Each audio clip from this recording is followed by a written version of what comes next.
case of the former preschool teacher convicted of the murder and rape of 4-year-old Nada-Jane Challita is drawing to a close, as sentencing procedures officially began today. So, here's what went down.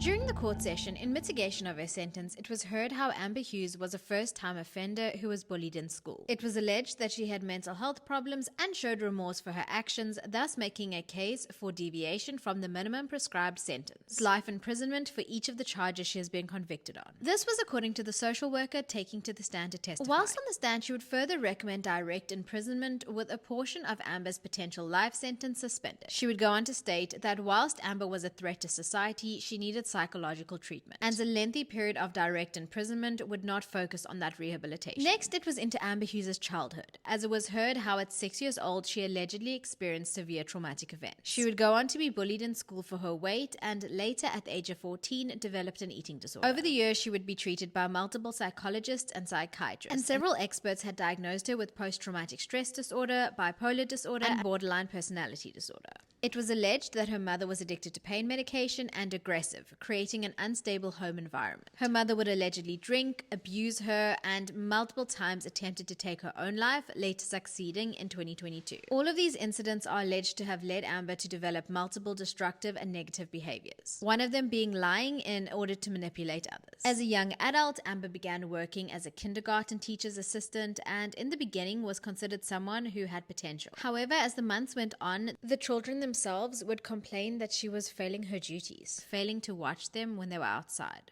During this time, she was allegedly also self-harming, and she would later begin a relationship with Ellie, something of course that was against the rules of the school. She then subsequently lost her job. And this is just a portion of the information that was heard today. Tomorrow, proceedings will resume, and the state will most likely argue as to why the court should not deviate from the prescribed minimum sentence. What are your thoughts though? Should the court show leniency to Amber as a result of her history and her mental health difficulties? Does she deserve the harshest sentence possible?